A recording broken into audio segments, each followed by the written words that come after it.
방송에서 제공하는 투자 정보는 투자 판단에 대한 조언입니다. 방송에서 제공하는 주식의 가치, 가격 상승 및 가격 하락에 대해서는 방송사에서 보장하지 않습니다.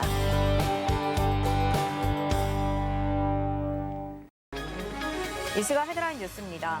우리나라 산업 역동성이 OECD 국가들에 비해 빠르게 하락하고 있으며 잠재 성장률의 급락이 주요 원인이라는 주장이 제기됐습니다. 9일 한경연은 한국경제 역동성 진단, 산업구조 변화와 성장의 국제 비교 보고서를 통해 이 같은 문제를 제기하며 과감한 개혁을 주문했습니다. 코로나19 영향으로 어려움을 겪는 소상공인을 위해 오늘부터 긴급대출 접수가 시작됩니다. 세금 체납, 연체가 없는 사업자를 대상으로 대출 한도는 최대 2천만 원이며 연 2% 고정금리의 대출 기간은 5년입니다. 대한항공이 국내 최초로 코로나19 백신 원료를 해외로 수송했습니다. 대한항공은 지난 8일 KE925편 인천발 네덜란드 암스테르담행 여객기로 컨테이너 및 드라이아이스를 포함한 코로나19 백신 원료 약 800kg을 수송했다고 밝혔습니다. 두산퓨얼셀이 3,360억 원 규모의 유상증자에 성공했습니다. 두산퓨얼셀은 지난 7일에서 8일 우리 사주조합과 구주주를 대상으로 진행한 주주 배정 유상증자 청약률이 109.96%를 기록했다고 오늘 공시했습니다. 네, 시청자 여러분 안녕하십니까? 오늘장 내일장 출발합니다. 한시정입니다. 오늘 이 시간을 살펴보니까요. 어제 마감 때 지수가 크게 하락하면서 이게 단순한 숨고르기냐 아니면 정말로 외국인들이 매도로 전환을 이어갈 것인가가 의문을 남겼었는데요. 크게 걱정은 안 해도 될 것 같습니다. 오늘 외국인들이 사자세로 다시 양시장에서 들어와 주고 있고 코스피가 1%대, 코스닥도 0.75% 부근에서 상승하면서 움직여주고 있습니다. 아무래도 달러와 약세에 따른 국내 시장에 대해서 긍정적으로 보는 전망들이 계속해서 나와주고 있는 가운데 오늘은 IT 투톱뿐만 아니라 상승 종목 개수가 훨씬 더 많으면서 조금은 기운나는 수요일 맞이하고 계실 것 같기도 합니다. 하지만요, 내일 또 선불옵션 동시 만기를 남겨두고 있기 때문에 이 분위기 지속적으로 이어질지 안심해 볼 수만은 없겠죠. 함께 하시기 바랍니다. 02-3153-2611 또는 2612로 전화 주시거나 100원의 정보 이용료가 부과되는 샵 0082로 문자 보내주시면 이어서 종목 상담도 가능합니다. 또 금일 본 방송에서 제공해드리는 정보는 투자 판단에 대한 조언일 뿐 해당 종목의 가치와 수익률 보장하지 않는다는 점 참고하시기 바랍니다. 자, 그러면요. 오늘 장에 어떤 이슈들 있는지 먼저 알아보는 시간 가져보도록 하겠습니다. 펠리즈 투자 리서치 김민수 대표 연결돼 있습니다. 안녕하세요. 안녕하세요. 네, 안녕하십니까. 네. 네. 최근 국내 증시 살펴보니까요. 이제 과열 국면에 접어들었다 이런 이야기들도 많이 나오고 있고 특히 어제 조금 조정을 받으면서 이런저런 얘기들이 많이 들렸던 것 같아요. 이렇게 좀 상승 제한 폭은 생길 수 있다. 제한이 있을 수는 있다라고 이야기가 들리고 있긴 하지만 또 여기서 종목 장세가 이어질 가능성이 있으니까 종목들 유심히 봐야 된다라는 의견이 많은 것 같습니다. 국내 시장 관전 포인트 어디다 둬야 될지 또 투자 전략은 어떻게 세워야 될지 좀 짚어주시죠. 네, 시장의 관전 포인트는 그냥 단기적으로는 내일이죠. 내일 선물옵션 만기일 때 어떻게 잘 넘어갈 수 있을까라는 부분인데, 제가 보기에는 생각 외로 시장이 더 변화가 좋은 쪽으로 나올 수도 있다라고 생각이 들고 있는데요. 가장 먼저 일단 지금 어제는 시장이 급하게 하락, 오늘은 다시 그 하락폭을 상당 부분 되돌리는데 모습이 나오고 있다는 점에서 시장의 에너지는 쉽게 꺾이지 않는다라고 바라보고 있는데요. 가장 큰 배경의 첫 번째 요인은 달러화죠. 특히 추세적으로 달러가 하락세가 이어가는 과정에서 어제 오늘 같은 경우는 일단 그 달러화 인덱스로 봤을 때 90대에서 강한 또 지지권을 보여주긴 하는데 아직 모르겠습니다. 충분히 추가 하락은 염두를 해야 될 것 같고요. 그래 보니까 외국인들 입장 쪽에서 신흥국 쪽의 주식의 펀드 자금 유입은 상당히 크게 들어오고 있다는 관점들인데 일단 동향을 보게 되면 11월 달부터 빠르게 들어오는 모습들이고 게다가 외국인 순매수 규모를 국가별로 보게 되면 신흥국 쪽 가파르게 또 매수가 들어오는데 솔직히 한국 같은 경우는 대만, 인도, 브라질, 한국 모두 다 같이 비교했을 때 좀 떨어집니다. 상대적으로 외국인들의 매수 규모는 내 것만 비교했을 때 좀 그렇게 크게 들어오지는 않는 상황들인데 오히려 지수 상승률은 그 이상으로 가고 있는 흐름이죠. 그러면 그 또 다른 수급의 비밀은 어디 있느냐라고 봤을 때 내국인입니다. 외국인의 유동성이 지금 예탁금 기준으로 60조 원대는 계속 유지가 되면서 일단 지금 부동산은 접근을 못하고 차라리 이런 시장 쪽에서 한몫 벌어보겠다라고 하는 외국인 유동성이 상당히 큰 상황들이죠. 그런 흐름들 쪽에서 내일 파생상품 시장과 관련된 선물 시장, 옵션 시장과 관련된 변수를 하나만 말씀을 드리게 되면요. 일단 지금 같은 경우 올해 어떤 변화를 보게 되면 백워데이션이라고 하는 좀 어려운 전문 용어가 나옵니다. 즉 앞으로 코로나19 때문에 경기가 부진할 것이다 라는 관점 쪽에서 코로나19 사태 이후에 선물과 현물의 차이, 즉 선물이 훨씬 더 저평가되는 모습들을 보이는 흐름들이었는데 근데 이제 백신 효과와 함께 경기가 내년에는 회복될 것이다 라고 보게 되면 이 부분이 일단 베이시스가 플러스로 돌아가는, 즉 선물이 고평가, 현물이 저평가 이런 흐름들로 나오게 되겠죠. 그렇게 되면은 지금까지는 시장에서 어떤 선물을 매수하고 현물을 매도하는 전략의 흐름들과 함께 프로그램 매도세가 주를 이뤘었는데 이게 바뀌게 됩니다. 그러면 지금까지 이어졌던 프로그램 매도 잔고는 매수로 청산이 돼야 되겠죠.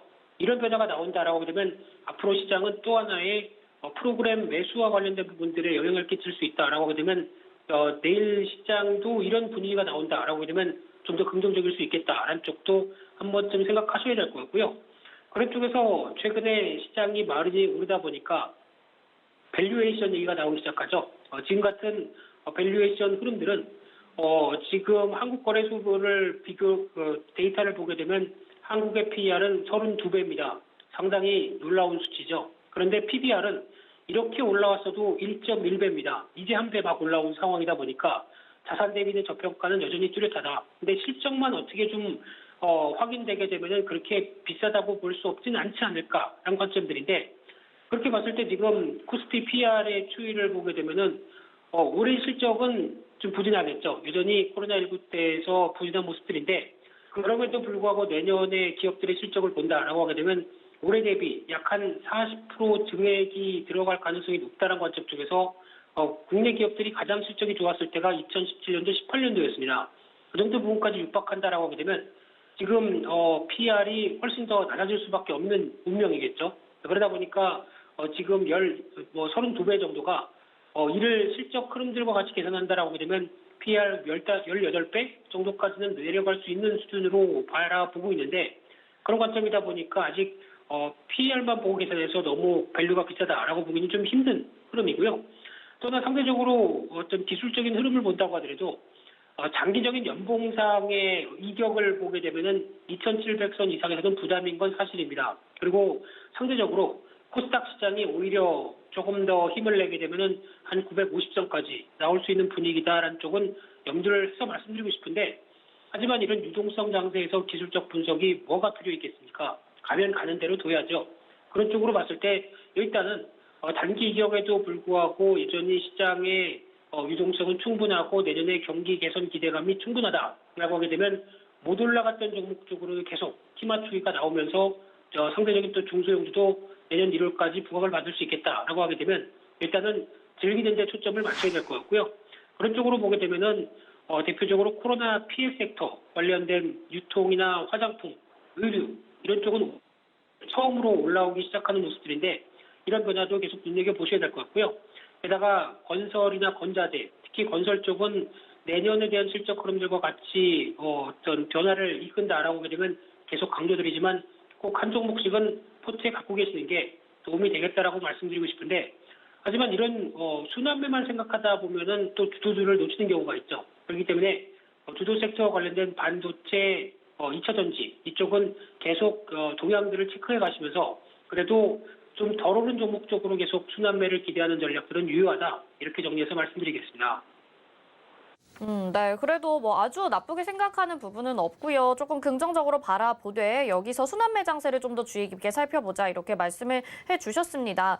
이제 코스피 3000시대 이야기 나오고 있는데 모든 종목들이 다 반등을 한 게 아니잖아요. 그리고 지금 말씀해 주신 것처럼 저평가되어 있는 종목들 굉장히 많은데 그중에서 음식료 섹터를 좀 한번 보고 싶습니다.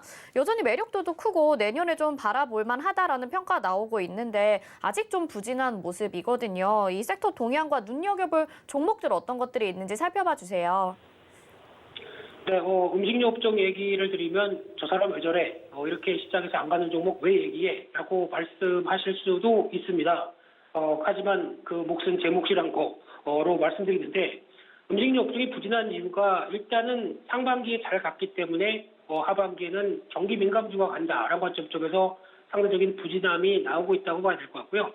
그런 쪽에서 무엇보다 이제 워낙 강세 쪽은 수혜인데 곡물가가 급등하다 보니까 오히려 곡물 가격이 오른 부분들이 더 크죠. 그러다 보니까 이 올라간 비용을 어디다 전가해야 될까라고 했을 때 제품 가격에 전가를 해야 될 텐데 아직 그를 충분히 수용할 만한 내수 소비 심리를 보여주느냐 이게 또 관건이겠죠. 그런 쪽에서 이제 고민을 하고 있는 음식료 업체의 입장이 나오고 있고요.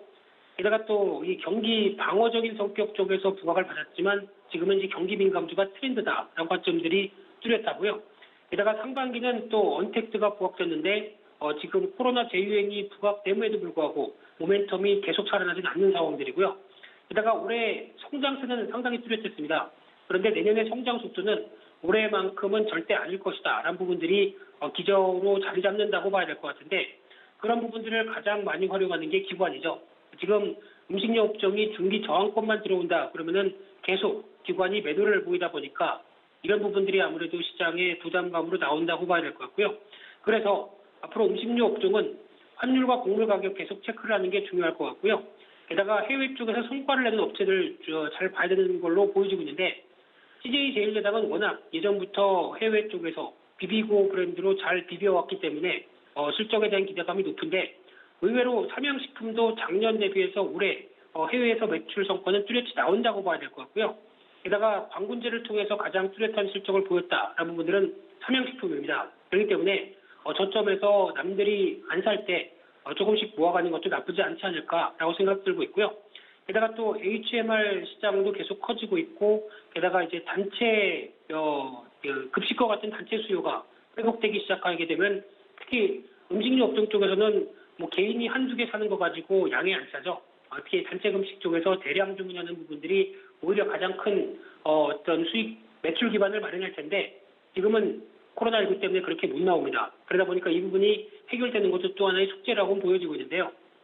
그런 쪽으로 봤을 때 대표 주자 음식료 업종의 종목들의 실적 흐름들을 보게 되면 올해 뭐 대부분 영업이익이 뭐 30%에서 100% 늘어난 종목들 상당히 많죠. 그런데 내년 같은 경우는 오히려 올해 보여줬던 실적의 동향들을 보여주지 못한다는 관점에 가장 큰 포인트를 맞춰야 될 것 같고요. 특히 농심 같은 경우는 내년에 올해보다 한 10% 더 영업이익이 줄어들 걸로 보이는 만큼 아무래도 올해 가파르게 올랐던 주가에 대한 부담감도 이제 뚜렷하다라는 관점들인데 그럼에도 불구하고 특히 하이트 진로 같은 경우는 또 계절과 관련된 흐름들을 역이용할 수 있겠다라고 바라보고 있는데 특히 지금 기준으로 보게 되면 겨울에 누가 맥주를 벌컥벌컥 마시겠습니까? 추운데요. 그러다 보니까 이럴 때는 상대적인 비수기죠. 그러면 내년 여름 때를 보고 사겠다라고 하는 전략 나쁘지 않다고 생각되고 있고요. 또 성수기를 노리는 전략이죠. 그런 흐름들은 지금 충분히 감안할 수 있는 흐름들이 아닐까 생각되고 있는데 그와 관련해서 또 업체 중에서 현대 그린푸드 같은 경우는 이 단체 급식과 관련된 쪽에서 매출 비중이 있고 여행업종이 부진하다 보니까 당연히 영향을 끼칠 걸로 보여지고 있는데 그럼에도 불구하고 올해 실적은 한 3% 성장으로 나올 걸로 보여집니다. 잘 선방했죠. 그러다 보니까 내년은 15% 이상 성장할 것이다라고 보여지게 되면은 음식료 업종 쪽에서도 관심이 필요한 종목이라고 봐야 될 것 같고요. 그래서 두 번째로 사조 오양 같은 경우도 보통 저희가 수산주 하게 되면은 그냥 조리 독감 때문에 뭐 반사이익을 받거나 아니면 일본이 오염수를 방류하게 되면은 움직이는 테마주 정도로만 생각했는데 3분기 실적 보다 보니까 의외로 잘 실적을 냈습니다. 매출이 20% 이상 전분기 대비해서 늘어났고요. 영업이익도 70% 이상 전분기 대비 늘어났다라고 하게 되면 의외로 어떤 지금 수산주 쪽에서의 의미 있는 실적 변화가 나오게 된다라고 하게 되면 레벨업을 해야 되는 게 아닐까라는 관점 쪽에서 사조오양 같은 종목도 한번 눈여겨보자라고 말씀드리고 싶은데 근데 하나의 단점은 또 혹시나 조류독감 관련된 AI 테마가 또 이루어져서 주가가 급등한다. 그러면은 일단은 갖고 있는 거 파는 기회겠죠. 이런 트레이딩 관점의 시각도 가능하다는 쪽에서 계속 어떤 음식료 업종이라고 하더라도 너무 소외되는 측면들은 다시 시장에서 변화가 나올 수 있다라는 쪽도 염두를 하면서 대응하셨으면 좋겠습니다. 네, 매출과 실적을 고려해서 살펴봐 주셨고 또 여기에 단체 급식에 대한 내용, 시기적인 특성까지 고려하셔서 종목까지 좀 살펴봐 주셨습니다. 오늘 말씀 여기까지 듣도록 하겠습니다. 고맙습니다. 네, 감사합니다. 네, 지금까지 펠리즈 투자인 리서치 김민수 대표와 함께했습니다. 이어서는요, 이 시각 객장에는 어떤 일들 벌어지고 있는지 알아보는 시간 갖겠습니다. 유한타증권 메가센터 분당점 백인범 과장 연결돼 있습니다. 안녕하세요. 네, 안녕하십니까? 네, 시장의 분위기가 어제와 확연히 다릅니다. 현재 객장 상황 어떻습니까? 네, 객장 상황 같은 경우는 수급상으로도 오전 대비 오후 들어서 좀 기관의 수급이 다시 한번 거래소에선 매수로 전환하는 등 일단 시장 분위기는 나쁘지 않은 모습이다라고 볼 수가 있을 것 같고요. 일단 외국인 같은 경우 오늘 양 시장 모두 좀 매수세를 보여주고 있는 가운데 오늘 시장 상승의 주체로서 좀 작용하고 있다 보시면 좋겠습니다. 외국인은 코스피 시장에서 SK 하이닉스, 삼성 SDI, 호텔 신라 등으로의 매수세가 특징적이었고요. 코스닥 시장 같은 경우에는 셀트리온 제약, 어버브 반도체, PI 첨단 소재에 대한 매수세가 특징적이었습니다.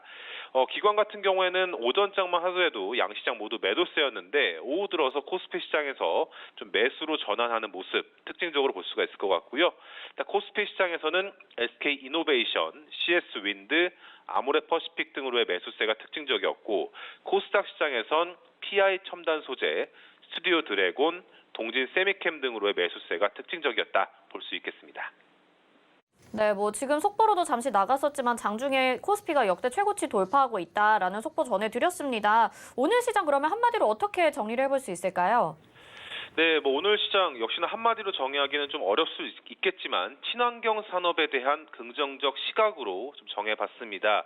오늘 시장 내에서 기존 주도주로 작용하는 삼성전자, SK하이닉스, 기타 시총 상위 종목들의 상승세 여전히 눈에 띄는 모습이지만 반대 측면에서는 이 친환경 관련주, 다른 말로는 신재생 에너지 관련주들로 이런 강세가 눈에 띄는 모습이다 보시면 좋겠는데요. 일단 이 상승 배경에는 주요 글로벌 국가들의 이 탄소 감축 정책 강화로 풍력, 태양광 관련 산업 예상치가 좀 상향 조정이 되고 그런 점에서 내년도부터 또 미국 바이든 정부 효과로 이러한 추세는 가속화될 것이다라는 전망이 힘을 받고 있다라는 점에 좀 주목을 해보시면 좋을 것 같습니다. 즉 신재생 에너지 관련주들로 꼽혀지는 종목들, 폭넓게는 풍력, 태양광, 전기차, 수소차 관련주들로 지금 넓게 볼 수 있는 상황 속에서 일단 오늘 같은 경우에는 이 풍력 관련주, CS 윈드 등의 이런 CS 관련주들의 이런 강세가 이런 풍력 관련주들에 대한 관심이 조금 더 좀 시장에서는 유효하게 가져가는 모습인데요. 일단 이 글로벌 시장에서의 수혜 기대감 등과 더불어서 일단 당분간 포인트는 미국 시장의 이 정책 효과를 기대해 볼 법한, 그러니까 즉 미국의 법인이 있느냐 이런 점을 다시 한번 기준점으로 삼아보셔도 좋을 것 같고 이 풍력 관련주들과 더불어서 신재생 에너지 관련주들은 계속적으로 관심 있게 지켜보시면 좋겠다 말씀을 드리고 싶습니다. 그러한 점에서 CS 윈드, CS 베어링, 현대 에너지 솔루션 등에 대한 관심 등과 더불어서 그 외에는 삼강 M&T, 유니테스트 등에 대한 관심도 여전히 유효하지 않을까 생각하고 있습니다. 네, 오늘은 순환이 또 친환경적으로 도는 것 같습니다. 자, 내일장이 이제 내마녀의 날인데요. 내일장은 어떻게 전망해 볼 수 있을까요? 네, 내일 시장 같은 경우에는 좀 부담이 덜 되는 좀 하방을 다지고 있는 종목들, 어찌 보면은 시장에서 소외가 일부 되고 있는 업종, 테마 관련주들에 대한 관심이 좀 유효하지 않을까 생각을 하고 있고요. 내일 아무래도 만길이다 보니 수급적으로 변동성을 좀 예상을 해야 될 것 같습니다. 그러한 점에서 조금은 소외되었던 관련주, 건강기능식품 관련주들에 있어서도 저가 매수 좀 관심 있게 지켜보시면 좋을 것 같고요.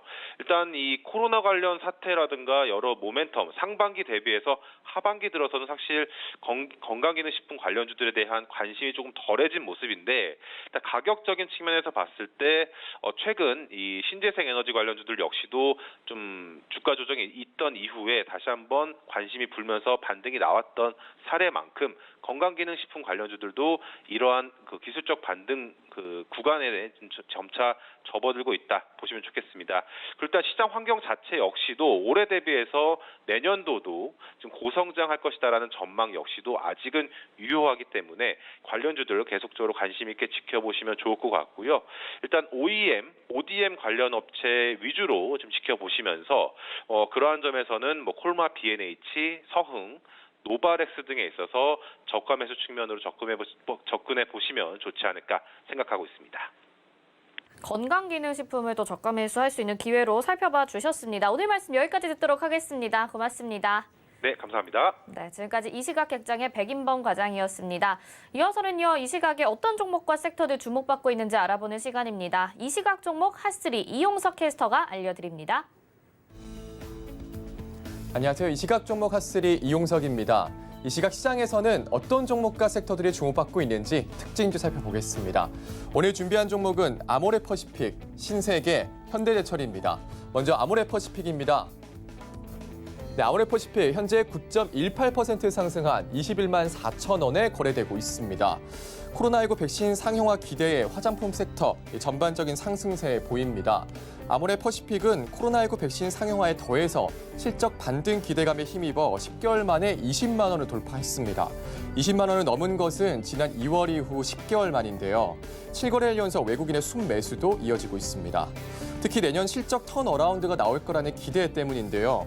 아모레퍼시픽은 브랜드 경쟁력을 제고하기 위해서 핵심 브랜드인 선화수와 라네즈를 별도 유닛으로 독립시키는 조직 개편을 단행했다고 합니다. 이와 함께 중국의 디지털 채널 역량 고도화를 위한 인사 발령도 있었다고 합니다. 아모레퍼시픽 살펴봤고요. 다음은 신세계입니다. 네, 신세계 현재 6.22% 상승한 24만 7,500원에 거래되고 있습니다. 네, 백화점을 중심으로 면세점과 패션, 라이프스타일, 화장품 등의 사업을 영위하는 신세계가 오늘 강한 상승세 보이고 있습니다. 백신 기대감에 면세점 섹터가 오늘 주목받으면서 강세 나타낸 걸로 보이는데요. 그동안 경기가 얼어붙으면서 유통 관련 업종의 영업이익은 급감했었습니다. 최근 신세계 백화점은 정기 임원 인사를 통해서 대대적인 물갈이를 단행하면서 내부 변화 로드맵에 따라 본격적인 변화 작업에 착수하기도 했습니다. 오늘은 백신이 상용화될 거란 기대감에 6% 넘게 상승하고 있습니다. 이 장 초반부터 외국인의 대량 순매수가 들어오면서 강한 상승 보였습니다. 이후 기관도 함께 매수세 보이고 있습니다. 네, 신세계 살펴봤고요. 마지막은 현대제철입니다. 네, 현대제철 현재 6.85% 상승한 39,800원에 거래되고 있습니다. 52주 신고가를 경신했습니다. 코로나 백신 상용화 기대감에 경기가 좋아질 거라고 기대되면서 경기 민감주 철강 섹터 오늘 상승세 보이고 있는데요. 특히 현대제철이 눈에 띕니다. 자, 현대제철은 어제죠. 국내 철강 업계 중에서는 처음으로 글로벌 철강 이니셔티브인 리스판서블 스틸에 가입했다고 밝혔습니다. 리스판서블 스틸은 철강 분야 ESG 이니셔티브입니다. 현대제철 관계자는 글로벌 선진 회사들과 네트워크를 구축하고 부족한 점을 보완해서 ESG에 적극 대응할 계획이라고 밝히기도 했습니다. 오늘은 한국가스기술공사와 플랜트 기술 협력을 위한 전략적 업무 협약을 체결했다고 밝히기도 했습니다. 백신 기대감과 여러 호재가 겹치면서 오늘 상승하고 있는 현대제철까지 살펴봤습니다. 지금까지 이 시각 종목 핫3였습니다.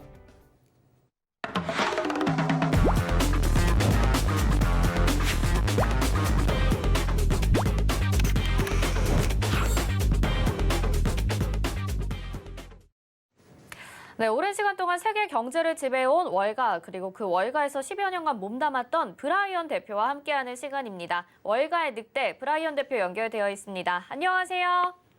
네, 안녕하세요. 네, 오늘은 미국 국채에 대해서 이야기를 좀 해보려고 합니다. 이 10년물 금리라는 게 글로벌적으로 스탠다드로 작용을 하고 있는데 10년물 금리가 지난해 크게 하락을 했고 또 코로나19 상황에 따라서 하락을 했다가 이제 서서히 반등을 하고 있다고 해요. 근데 이제 이 10년물 금리 그리고 30년물 수익률 흐름을 패턴으로도 분석할 수가 있다면서요. 이 부분 자세히 좀 말씀 좀 해주세요. 네, 당연히 패턴을 볼 수 있죠. 왜냐면 채권 시장도 사람들이 움직이는 시장이니까. 근데 맨 처음에 그 이미지를 보면 그 10년 국고채 수익률을 보면 2009년도부터 중앙은행이 QE1, QE2, QE3를 시작하면서 그 수익률을 계속 내렸잖아요. QE1 밑을 보면 그 4.2%에서 내려가고 QE2도 QE3 그리고 이제 마지막 저는 이제 이걸 QE4라고 보는데 코로나 때 또 진짜 어마어마한 돈을 풀어서 이 10년 국채 수익률을 최저가 저수익률이죠. 0.31118 3월 2일 날. 근데 한 몇 달 안으로, 한 9개월 안으로 지금 3배로 올랐어요. 지금 1% 바로 밑에 있는데, 당연히 그 다음 이미지를 보면 그 30년 국고채거든요. 이건 지금 다 엘리엇 파동 카운트로 지금 다 명확하게 나와 있거든요. 그래서 지금 상황은 지금 3년째 국고채가 한 172불인데, 국고채 가격이랑 국고채 수익률이 항상 반대로 움직여요. 국고채 가격이 내려가면 수익률이 올라가고, 근데 지금 이거는 어마어마하게 내려간다는 지금 3차 파도에 지금 와 있거든요. 그래서 당연히 국고채도 채권 시장도 패턴을 볼 수 있습니다. 그러니까 말씀하신 거에 따르면 지난 3월 정도에 이제 수익률이 최저가를 기록을 했는데 9개월 만에 3배나 올랐으니까 너무 빨리 올랐고 국고채 가격은 내려가면서 수익률만 올라가고 있으니까 이게 약간은 비정상적으로 보인다 이렇게 말씀하시는 건가요? 네, 그렇죠. 왜냐하면 10년째 국고채가 매우 중요합니다. 10년째 국고채는 소비자들의 신용카드 이자, 주택담보, 대출금리, 자동차 대출 모든 게 10년째 국고채에서 계산이 되니까요. 매우 중요한 건데 만약 이 국고채 수익률이 지금 1% 밑에 있지만 진짜 크게 올라간다면 이게 혹시 인플레이션이 일으키나 아니면 그 정부가 푼 돈이 이제 이따가 만약 백신이 너무 좋아져가지고 모든 지금 분들이 착각하는 게 백신이 이제 있으면 시장은 더 올라갈 거다 그러는데 이건 영어로 캐치22예요. 이래도 안 되고 저래도 안 되고. 왜냐면 백신이 진짜 너무너무 잘 돼가지고 경제가 살아나면 지금 인플레이션, 그러니까 물가죠. 물가가 올라갈 건데 물가를 어떻게 컨트롤하나. 물가가 올라가면 페드는 금리를 올릴 수밖에 없어요. 그래서 돈을 얼마나 풀었어도 물가가 올라가면 돈 푼 걸로 이제 해결을 못하죠. 그래서 10년째 국고채는 매우 중요한 국고채입니다. 왜냐하면 거기서 모든 대출 금리가 왔다 갔다 하니까요. 그러니까 이런 10년째 국고채 금리에 따라서 또 인플레이션도 나타날 수 있다고 하니까 좀 더 주의 깊게 살펴보고 자세히 짚어봐야 될 것 같습니다. 또 엘리엇 파동을 계속해서 공부해보면 좋을 것 같아요. 이제 좀 다음 질문을 드려볼게요. 스마트 머니라고 불리는 게 있습니다. 이게 말 그대로 똑똑한 돈, 현명한 돈 이런 뜻이라고 하는데 기관과 외국인의 수급이 들어오는 종목 이렇게 생각을 해보면 될 것 같아요. 그래서 스마트 머니 지표를 좀 어떻게 확인을 볼 수 있는지 그 방법도 알려주세요. 네, 그 세 번째 화면을 보면 그 스마트 머니 인덱스가 있는데 이거는 블룸버그, 세계 최고의 금융 정보를 주는 블룸버그에서 나오는 건데 이 스마트 머니는 지금 아무것도 안 사고 있어. 지금 스마트 머니는 진짜 아주 지금 그 사진을 보면 지금 여기서 코퍼레이션을 안 해요. 지금 그러니까 시장을 올라가는데 이 스마트 머니는 이제 기관 투자자들이잖아요. 걔네들 지금 앱슨이에요. 지금 여기서 participate 안 하니까 이것도 이슈인데 이 그 밑에 화면을 보면요. 이거는 dumb money 자신감이거든요. dumb money는 뭐 개미 투자자한테 좀 죄송하지만 대충 dumb money를 개미 투자자를 말하는 거예요. 그러니까 미국에서는 그 단어를 retail money 아니면 mom and pop investor 그러는데 지금 이 블루 라인을 보면 지금 0.750에 올라와 있어요. 그 빨간 라인에. 근데 그 2020년 그 코로나 시작하기 전에 그 블루 라인이 0.750에 훨씬 올라와 있잖아요. 그 5월 24일 보면 그때 이제 위에 보면 그 빨간 줄은 검은 줄은 S&P 500이에요. S&P 500이 하락할 때 지금 그 개미 투자자들이 매우 자신감 있을 때였어요. 매우 긍정적으로 아니면 낙관적으로 생각하고 있을 때가 지금 롱타임이죠. 그러니까. 그래서 그 다음 스크린 한번 보면 이번에는 이 빨간 라인이 지금 개미 투자자들이고 블루 라인이 기관 투자자들, 그러니까 좀 뭐 전문가들이죠. 블루 라인이 이따가 그때 또 4월 24일 보면 블루 라인이 스마트폰이죠. 블루 라인이 시장이 내릴 때 사고 있었어요. 근데 빨간 라인은 개미 투자자들 그때는 너무 무서워서 팔고 있었어요. 타이밍이 안 좋죠. 근데 지금은 또 그렇게 똑같이 나왔어요. 지금 개미 투자자들 엄청 사고 있고 모든 게 긍정적이니까 근데 스마트 머니는 지금 아직 여기서 안 사고 있어요. 그러니까 이거는 스마트 머니를 따라가라. 개미 투자를 따라가지 말고 그거예요. 이것도 또 하나의 감정의 분석이에요. 이것도 되게 펀더멘털 분석도 중요하고 패턴 분석도 중요하지만 이런 감정 분석도 또 똑같이 포함해서 봐야 됩니다. 그러니까 이 스마트 머니에 반대되는 개념이라고 할 수 있는 게 덤 머니라고 하면서 약간 조금 개인 투자자분들이 올바르지 못한 투자 동향이라고 생각을 하면 될 것 같아요. S&P 지수 500이 올라갈 때 기관 투자자들은 매도를 하고 있고요. 또 이렇게 덤 머니를 하는 분들은 조금 다시 따라가는 흐름을 보여주는 것 같은데 이 부분 지양해야 될 것 같다라고 말씀을 해주신 것 같습니다. 오늘 말씀 여기까지 들어볼게요. 고맙습니다. 네, 감사합니다. 네, 지금까지 월가의 늑대 브라이언 대표였습니다. 이어서 이슈 칼럼으로 이어집니다.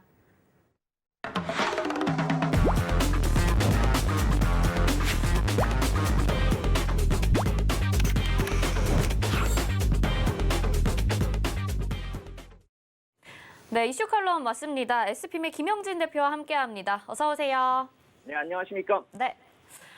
그동안 우리 지수가 정말 상승을 쭉 이어왔었는데 어제 이 시각쯤에 갑자기 조정이 좀 크게 나오면서 깜짝 놀랐던 부분이 있었습니다. 물론 오늘은 좀 그 부분 다시 만회하고 있기는 한데 어제 있었던 이 조정이 예정된 완급 조절로 봐야 되는 걸까요?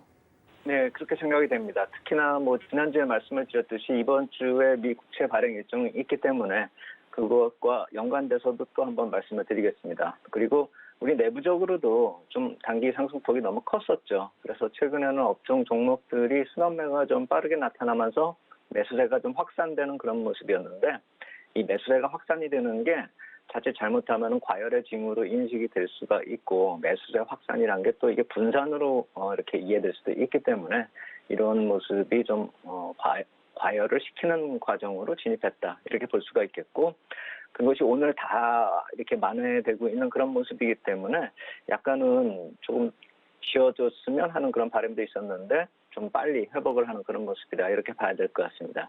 기존의 중장기 강세 전망은 바꿀 필요가 없다. 지속할 필요가 있겠다. 이렇게 말씀을 드리겠고요. 그리고 투자 심리 과열되는 모습이 어느 쪽에서 이렇게 나타나는가 이렇게 봤을 때 금융이나 건설업종 쪽으로 확산되는 시장의 모습이 최근에 나타났는데 펀더멘탈 요인이 뒷받침됐었기 때문에 나타난 상승 그 자체는 문제가 없었는데 최근에 이 내각이 교체되면서 그러니까 장관들께서 이렇게 교체가 되면서 건설업종 전체적으로 확산되는 그런 시장 분위기까지 나타났지 않습니까? 그걸 보면은 이 증권시장에 반응하고 실제 부동산 쪽에 반응하고는 약간 분위기가 사뭇 좀 달랐었다는 점 이건 역시 어느 정도 과열의 기미로 볼 수가 있었던 증거 중에 하나다 이렇게 볼 수가 있겠죠.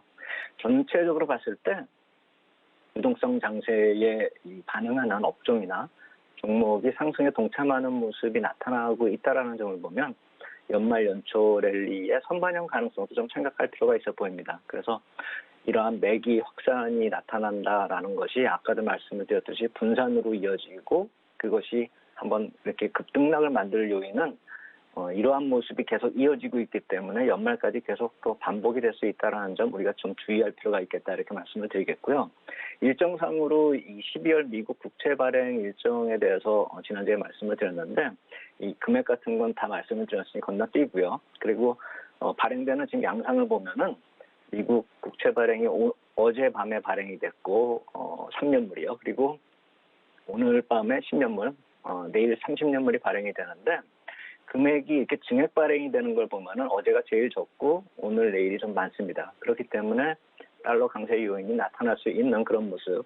달러 인덱스 기준으로 3일째 지금 반등이 나오고 있죠. 폭은 크지 않은데 그동안의 흐름이 이렇게 바뀌고 있다는 점을 본다면은 이머징 마켓 쪽으로 들어오는 그 외국인 매수세 유동성 흐름이 약간 좀 약화될 수 있다라는 점. 오늘은 1,200억이 들어오기 때문에 큰 문제가 없어 보이는데 오늘 내일 정도까지는 좀 주의할 필요가 있겠다 이렇게 말씀을 드리겠고 글로벌 유동성 쪽에서 이렇게 변화되는 것이 달러하고 연관이 되기 때문에 그 점에서 좀 우리가 포커스를 맞추고 볼 필요 있겠다 이렇게 말씀을 드리겠고 선물 옵션 내일이 만기이죠. 근데 외국인 선물 지금 포지션들이 이번에 선물 매수 포지션이 외국인이 많이 잡고 있기 때문에 내일이 긍정적이다 이렇게 해석을 하는 경우도 있긴 있는데 지금 그 포지션들이 차월물로 이렇게 롤오버 되고 있는 그런 걸로 추정이 되고 있게끔 그렇게 양상이 나타나고 있거든요. 그렇기 때문에 내일 인위적인 이렇게 상승을 만든다 이것보다는 매수 포지션을 청산하면서 나올 수 있는 뭐 베이시스 악화로 인해서 나타날 수 있는 부작용 이런 것은 뭐 거의 다 지나갔다. 이 정도로 해석을 할 필요 있어 보이고 너무 뭐 긍정적으로 내일을 볼 필요는 없겠다. 이렇게 말씀을 드리겠고 만약 뭐 부작용으로 하락의 경우가 나타난다라고 한다면 좀 기회로 활용할 필요가 있겠다. 이 정도로 정리하면 될 것 같다. 내일 모습은 그렇게 생각이 된다. 이렇게 말씀을 드리겠습니다. 네, 단기적으로는 조정 가능성이 있긴 하지만 그래도 중장기적으로 봤을 때는 강세 지속될 것이다. 여기서 투자 심리 과열만 좀 주의하면 좋겠다. 이렇게 말씀해 주셨습니다. 이제 중기적 상승이 가능하다는 근거를 말씀을 해 주시면서 근데 우리가 고려해야 될 부분이 기업들의 실적이 나아지면 좋겠지만 인플레이션에 대한 부담감도 사실 있는 상황이잖아요. 이 부분 어떻게 보시는지 준비하신 거 있으면 좀 말씀 좀 해주세요. 네, 그래서 지난 주말쯤에 미국 경기 전망하고 더불어서 향후에 인플레이션 예측 모델까지 공개하는 보고서가 페드 쪽에서 나왔는데 참 매우 흥미롭다. 이게 향후에 한 3개월 동안은 우리가 참고를 하고 계속 지켜볼 수가 있을 만한 그런 자료다 이렇게 생각이 됩니다. 베이지북이 지난주에 나왔었죠. 거기서 공개됐었던 각 주별, 산업별, 뭐 경제 지표, 항목별 이 현황이 나타났었던 그 모습을 어느 정도 이렇게 모아서 전반적인 미국 전체적인 흐름을 체크하는 내용이었다. 이렇게 보시면 될 것 같습니다. 그래서 미국 경제 산업 부문 곳곳에서 나타나는 그 회복의 시그널을 포커스를 맞추고 있는 겁니다. 우리나라도 지표상으로 점차 그러한 모습이 나타나고 있는데 미국은 좀 더 구체적으로 항목하고 수치까지 확인할 수가 있었던 것이죠. 그래서 회복의 강도가 점차 나타나고 있는데 이거 역시 마찬가지로 주가처럼 완급 조절이 나타날 것이다. 향후에는. 그래서 그러한 모습이 반복이 되면 주가도 덩달아서 또 반복이 되는 모습이 나타날 수 있겠죠. 그건 좀 참고할 필요가 있어 보입니다. 그래서 제가 그 항목별로 나타났었던 그 자료의 요점을 좀 정리를 해보면 미국의 내륙 교통량이 증가하고 있다는 것. 결국 이러한 운송량의 증가 자체가 미국 경기가 살아나고 있다는 것을 하나의 인디케이터로 우리가 삼을 수가 있는 것이죠. 그리고 국제 운송량 증가, 이거는 우리가 컨테이너 화물 지수나 BDI 지수나 뭐 이런 거 최근에 많이 오른 거에서 우리도 알고 있었죠. 결국 국제 교역이 증가 추세로 진입을 했고 이것은 결국 이머징 마켓 국가의 상대적으로 강한 회복 요인이 될 것이다. 페드 쪽에서 이렇게 얘기를 하는 것입니다. 결국 요새 이머징 마켓 쪽으로 왜 돈이 들어오나 이것이 단순히 달러가 약세의 흐름이기 때문에 환차를 보고 들어온다. 이렇게 해석을 하는 경우도 있는데 그것보다도 이 펀더멘탈 쪽 접근을 해서 들어올 가능성이 있고 내용이 있다는 점은 우리가 꼭 참고할 필요가 있다는 것이죠. 그리고 또 미국 쪽으로 포커스를 맞춰가지고 자본주의 수익이 증가하고 있답니다. 결국 기업 투자, 설비 이쪽하고 연관돼서 기업 활동이 살아나고 있는 징조가 나타나고 있다는 것이죠. 그래서 그동안에 자산시장이 많이 상승을 했죠. 그래서 주식하고 주택시장이 강세를 또 미국 시장에서 보이고 있는데 이것이 향후에는 웰스 이펙트로 시장에 또 반영이 될 것이다. 선순환이 지속이 될 것이다. 이렇게 해석을 하고 있는 것입니다. 그리고 가장 중요하게 현 시점에서는 어느 정도 변동성 요인이 될 수 있는 코비드-19하고 백신 문제에 대해서 향후 경제활동 전망의 가장 중요한 변동성 요인으로 지금 체크를 하고 있고 왜냐하면 지역 경제하고 정책에 영향을 바로 주기 때문에 투자나 내구재 소비나 고용에 직접적으로 영향을 줄 것이다. 이렇게 해석을 하고 있는 것이죠. 그래서 이러한 우려감이 향후에 백신이 개발되면서 기대감으로 변화가 될 수 있다는 그런 모습이 변화가 진행 중이다. 이렇게 해석을 하고 있는 것입니다. 그래서 이 정도의 정리를 이렇게 우리가 봤을 때는 지금의 주가 상승을 어느 정도 해석을 해주고 있고 향후 전망도 긍정적으로 할 수 있게끔 해주는데 이것뿐만이 아니라 제가 아까 말씀을 드렸었던 인플레이션 예측 모델 이거는 정말 중요하다 이렇게 생각이 됩니다. 그래서 그 표를 제가 그대로 세인트루이스 연방은행 리서치 자료에서 그대로 가져왔는데요. 과거 흐름이 나타난 것이 실제 인플레이션 자체가 푸른색으로 나타나 있는 것이고 그거야 우리가 알고 있으니까 별로 중요하지가 않죠. 중요한 거는 향후 빨간색의 인플레이션입니다. 근데 우리가 급락을 했다가 회복한 푸른색 모습 다음에 나타나고 있는 찍 빠져나온 게 제가 지난주에 말씀을 드렸었던 10월 달에 안 좋았었던 모습이 시장에 반영이 되는 모습이었고 지금 빨간색 흐름이 지금부터 반영이 될 것이라는 그런 흐름입니다. 그렇다라고 본다면 지그재그로 지금 나타나다가 어느 한순간에 확 올라가는 걸 우리가 볼 수 있는데 그 시기가 내년 4월이라는 것이죠. 결국 지그재그로 올라가는 것은 정체 상태가 아니라 저 인플레이션 레벨 자체가 어느 정도 위치에 있느냐 그게 중요한데 1에서 1.5% 중간 정도에서 계속 지그재그로 움직인다라고 한다면 시장에 큰 충격이 없을 것이죠. 그래서 지금부터 나타나고 있는 1분기까지의 시장의 모습은 이것으로 추측을 할 때 크게 조정을 받을 가능성은 거의 없다. 이렇게 볼 필요가 있고 인플레이션 지표가 저런 식으로 움직여준다면 점진적인 상승이 가능하다. 이렇게 해석을 할 수가 있는 것이죠. 이 표가 어느 정도 정확하느냐 제가 그 말씀을 드리려면은 지난 팬데믹 충격에서도 안 좋았었던 4월에 그 시기에서도 세인트루이스 연방은행 리서치에서 이 자료를 내보내면서 급격한 반등을 예측을 한 적이 있습니다. 그렇기 때문에 이 실제 경로에 대해서는 우리가 좀 어느 정도 이 정확도가 시기에는 좀 변화가 있을지언정 방향은 맞는다. 그리고 결과적으로 이 목표치에는 어느 정도 도달할 가능성이 크다 이렇게 봐야 되겠죠. 그리고 특히나 2018년 경기 확장하고 나타났었던 2%대 인플레이션이 과거에 나타났을 때 주식시장이 어떻게 반응했는지를 감안을 한다면 이번에 내년에 얼마 남지 않은 2, 3개월 뒤의 모습이 상당히 굉장히 큰 폭의 상승이 나타날 수 있다는 점을 봐야 된다는 것이죠. 2분기에 경제가 상당히 빠르게 본격적인 회복을 나타낼 수가 있고 주가의 선행성을 감안한다면 내년 1분기 중반 정도부터는 자산 시장이 초강세가 나타날 수 있다는 점, 그 점 우리가 감안하고 시장 대응할 필요가 있겠다 이렇게 말씀을 드리겠습니다.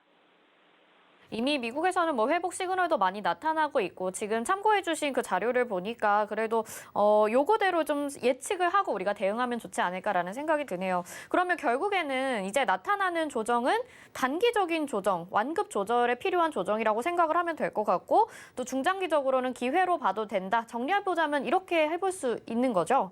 맞습니다. 그러니까 바뀌는 게 하나도 없는 겁니다. 여태까지 말씀드린 거하고 지금 시장은 많이 올라와서 걱정이 되고 있지만 향후 전망을 놓고 봤을 때는 더 긍정적인 모습이 내년에 나타날 수 있고 그것이 멀지 않다라는 것을 말씀을 드리고 있는 것입니다. 그래서 경기 전망하고 인플레이션 전망 감안하면은 그러한 제가 방금 전에 말씀드린 그런 내용이 이번 FOMC 12월 17일 날 회의 때 나타난다라고 한다면 긍정적 모멘텀으로 시장에 반영될 가능성이 점차 커지고 있다. 이렇게 볼 필요가 있어 보이고 아까 말씀드린 그 리포트 안에 인플레이션이 미칠 그 상품 시장의 강세도 좀 얘기가 나오고 있습니다. 그래서 페드가 에너지 업종 쪽에 미치는 고용에 대한 그 영향도 상당히 중요하게 인식하고 있기 때문에 에너지 가격 관련된 이벤트도 시장에 상당히 중요한 임팩트를 미칠 것이다. 이렇게 생각이 되고 그래서 지나친 고인플레이션으로 인한 부작용보다는 현실적으로 안정된 인플레이션을 운영하면서 에너지 분야까지도 회복이 될 수 있는 그런 시나리오로 지금 페드가 접근하고 있다는 점을 감안한다면 우리가 전략상으로 이 에너지 업종에 대해서도 어떻게 접근해야 될지 대강 감이 오는 것이고 그것은 바로 이머징 마켓하고 연결이 되기 때문에 이머징 마켓에 상대적인 강세가 나타날 수 있다는 점을 봐야 됩니다. 그래서 결론적으로 지금 많이 올라가고 조정 한번 겪었지만 강세장일수록 오히려 한 발짝 앞서가면서 이러한 향후 전망이 긍정적이기 때문에 조정을 활용을 해야 되는 것이지 강세장에서 이탈할 근거는 아직 전혀 없다. 이렇게 말씀을 드리겠습니다. 오히려 적극적인 대응 전략을 말씀해 주신 것 같습니다. 오늘 말씀 여기까지 듣도록 하겠습니다. 고맙습니다. 감사합니다. 네, 지금까지 SPM의 김영진 대표였습니다. 이어서 도너 리포트로 이어집니다.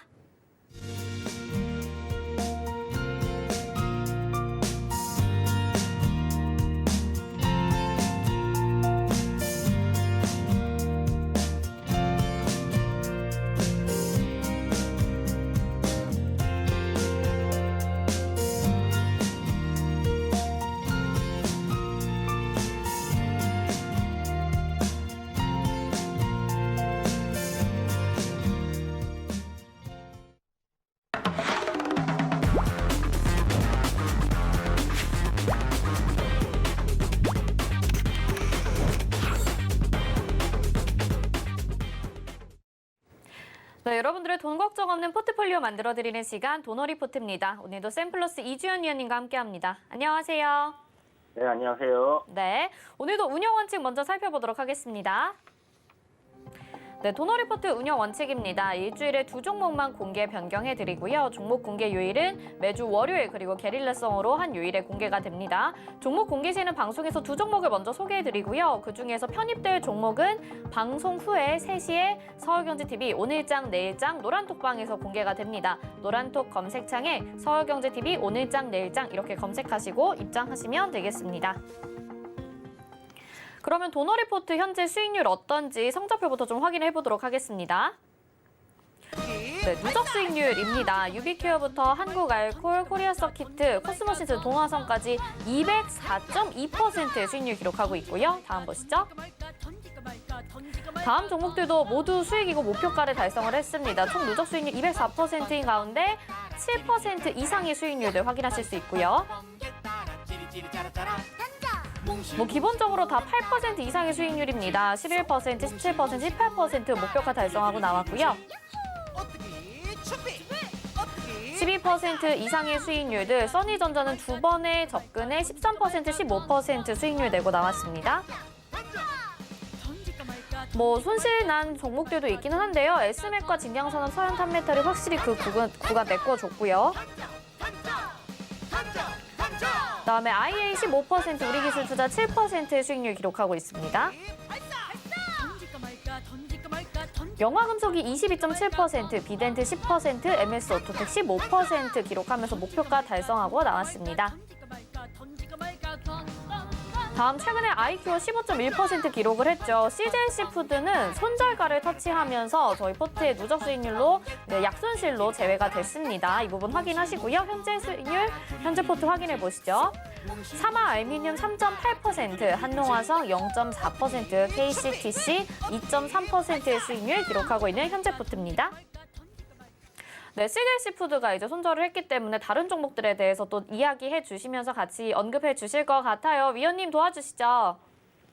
네, CJC푸드가 아쉽게 손절가를 이제 터치를 하면서 포트폴리오에서 빠지게 됐는데, 지금 현재 CJC푸드가 가지고 있는 모멘텀을 생각을 해본다면, 지금 이제 조류 독감으로 인한 반사 이익이 있겠고요. 그리고 코로나19 재확산에 따른 지금 2.5단계 그리고 3단계 협상 가능성이 있는데 이제 간편식에 대한 이런 부분들이 지속적으로 좀 부각이 될 가능성이 높겠다는 생각이 듭니다.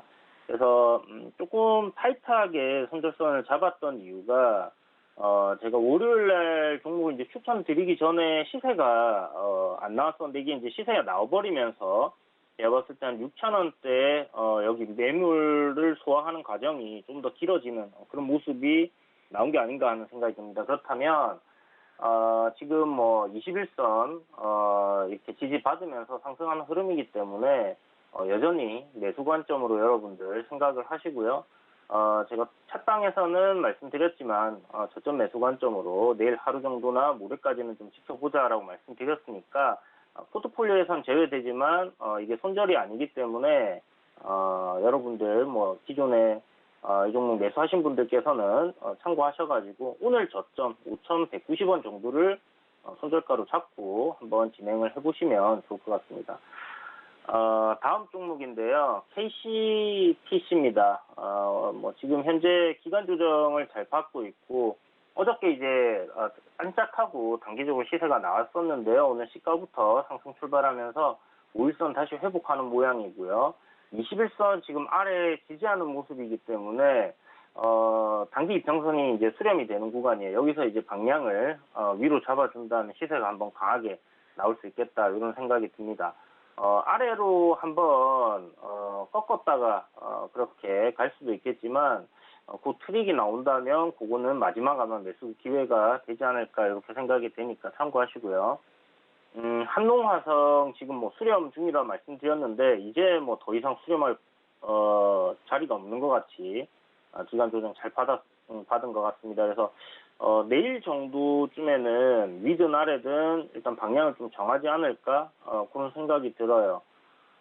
지금 주봉상도 더 이상 어디 갈 길이 없는 그런 부분이기 때문에 방향을 잡지 않을까 이렇게 생각이 됩니다.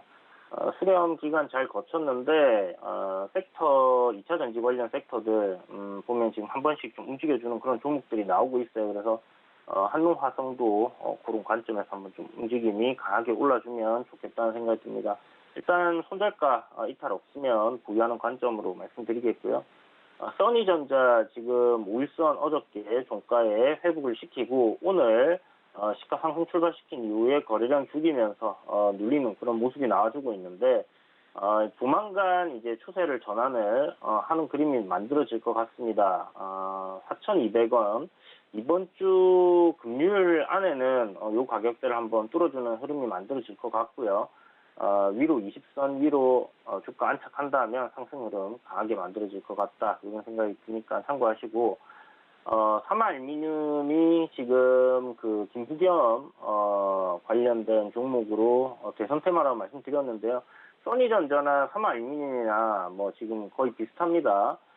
이제 대선주들은 올해도 얼마 안 남았죠. 그렇기 때문에 이제 조만간 크게 불이 붙을 텐데 삼화알미늄 지금 수렴 구간에서 방향을 오늘 좀 위로 이렇게 잡아주는 모습이 거래량과 함께 나와주고 있는 상황이기 때문에 내일 뭐 시가 띄워서 뭐 십자가 모양의 캔들이 하나 만들어질 수도 있겠지만 잘하면 10,000원까지 갭 띄워서 바로 시세가 나올 가능성도 있어 보입니다. 그래서 지금 수렴 이후 방향은 위로 잘 잡아놨기 때문에 이런 식으로 계단식으로 이렇게 이제 올라갈지 아니면 장대 양봉을 하나 뽑아줄지를 기대해 볼 수 있겠다라는 생각이 듭니다. 아무튼 뭐 내일 크게 눌릴 것 같진 않아요. 만약에 눌린다면 마지막으로 매수를 할 수 있는 기회가 되지 않나 이렇게 생각이 되기 때문에 삼화알미늄 긍정적으로 보이고 목표가 도달할 가능성 상당히 높아졌다 이렇게 생각이 됩니다.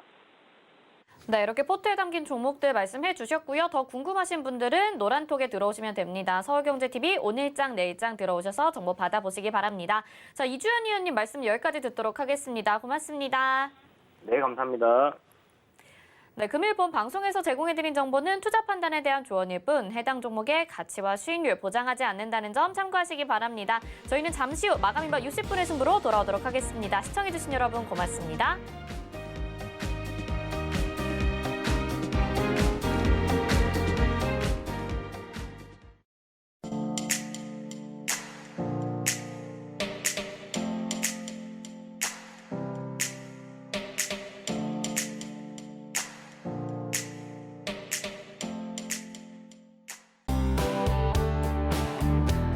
본 방송에서 제공하는 투자 정보는 투자 판단에 대한 조언입니다.